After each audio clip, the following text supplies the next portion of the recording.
विधानसभा निवडणुकीचे वारे वाहू लागले आहेत. राज्यातील मतदारसंघामध्ये नेते मंडळीमध्ये जोरदार लॉबिंग सुरू झाली आहे. कोणकोणत्या पक्षातून लढणार, कुणाला तिकीट मिळणार, कोण अपक्ष लढणार आणि कोण कुणाला पाडणार, हे सगळे प्रश्न तुम्हाला नक्कीच पडले असतील. राजकारणात कुस बदलत आहे.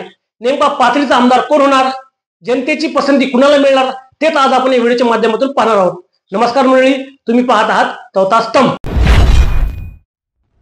साईबाबांचे जन्मस्थान म्हणून पाथरीची ओळख, पण विकास मात्र खुंटलाय, ते पण सत्य आहे. पाथरी विधानसभेचा विचार केला तर यात सोनपेठ, मानवत हे सुद्धा तालुके तेवढेच महत्वाचे आहेत. या विधानसभेचे विद्यमान आमदार आहेत काँग्रेसचे सुरेश वरपुडकर. पाथरीच्या राजकारणाची सुरुवात 1990 पासून 3 वेळेस शिवसेनेचे आमदार हरिभाऊ लहाने यांच्या रूपाने झाली. 2004 साली राष्ट्रवादीचे बाबाजी दुर्राणी यांनी निवडणूक लढवून जिंकून पाथरीत आपले वर्चस्व प्रस्थापित केले व पाथरी नगर परिषद एकहाती सत्ता ताब्यात घेतली. मतदारसंघाची पुनर्रचना झाल्यावर या मतदारसंघावर कोणत्याही एका पक्षाला पकड ठेवता आली नाही.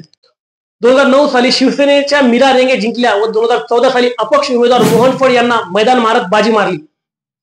2019 साली विधान परिषदेचे आमदार बाबाजी दुर्राणी साहेब यांनी काँग्रेसचे उमेदवार सुरेश वरपुडकर साहेब यांना मदत करत भाजपचे मोहन फड यांचा पराभव केला. 2019 पाथरी विधानसभाचा जर मतांचा आकडा बघितला, सुरेश वरपुडकर काँग्रेस 1,05,625 मते, मोहन फड भाजप 9,851 मते. काँग्रेसचे उमेदवार 14,774 मतांनी भाजपचा पराभव करत जिंकले. 2024चा जर विचार केला तर परिस्थिती बरंच बदलली आहे. एकनाथ शिंदे यांच्या फुटीनंतर राज्याच्या राजकारणात एका तरुण तडफडदार नेतृत्व सईद खान यांचा उदय झाला. शिवसेनेच्या अल्पसंख्याक पदाची जबाबदारी घेत अल्पसंख्याक व सर्व जाती धर्माच्या तरुणांना त्यांच्या पक्षात प्रवेश करायला सुरुवात केली. त्यांची प्रतिमा एकनाथ शिंदे यांची कट्टर समर्थक अशी आहे. युवा नेते सईद खान उर्फ गब्बर हे पाथरी मतदारसंघाचे प्रबळ दावेदार आहेत.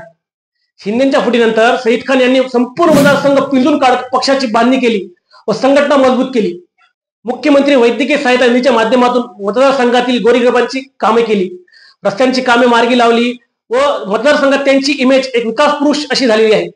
त्यांना उमेदवारी मिळाली तर ते आपला विजय नक्कीच खेचून आणतील. पण सांगणे इतकं सोपं नाही, कारण या मतदारसंघात बाबाजी दुर्राणी यांनी नुकतंच अजितदादा गटाला रामरा ठोकत शरदचंद्रजी पवार यांच्या पक्षात प्रवेश केला व आपली उमेदवारी जाहीर केली. जिल्ह्यातील राजकारण चांगलं तापलं आहे, कारण परभणीमध्ये जयंत पाटील यांच्या कार्यक्रमात जुनेद खान दुराणी यांनी सांगितले की 2019च्या निवडणुकीच्या वेळी बाबाजी दुराणी साहेब विधान परिषदेवर असल्यामुळे ही जागा काँग्रेसला देण्यात आली होती. ही जागा परत आपल्याकडे घ्या, नाहीतर आम्ही अपक्ष निवडणूक लढायलाही तयार आहोत. बाबाजी यांचा मतदारसंघावर एकहाती वर्चस्व आहे, हे विसरून चालणार नाही. विद्यमान आमदार सुरेश वरपुडकर साहेब यांच्याकडून सुद्धा हालचाली सुरू झाल्या आहेत की ते शिंदेच्या शिवसेनेचा धनुष्यबाण हाती घेतील का. जर त्यांनी धनुष्यबाण हाती घेतला तर चित्र परत एकदा पालटणार आहे. भाजप सुद्धा या जागेवर दावा करू शकतो, कारण 2019 मध्ये भाजपचे मोहन फड यांना दुसऱ्या क्रमांकाची मते मिळाली होती. माजी आमदार बाबाजी दुर्राणी साहेब असो, आमदार सुरेश वरपुडकर साहेब असो, माजी आमदार मोहन फड साहेब असो अथवा भावी आमदार सईद खान उर्फ गब्बर, लढत मात्र खूप रंगतदार होणार आहे. पाथरी, मानवत, सोनपेठच्या जनतेच्या हातात आहे की त्यांना कोणाच्या गळ्यात विजयाची माळ घालायची आहे. मग कोणताही उमेदवार का जितेना. व्हिडिओ कसा आवडला कमेंटमध्ये नक्की सांगा व पाहत रहा चौथा स्तंभ.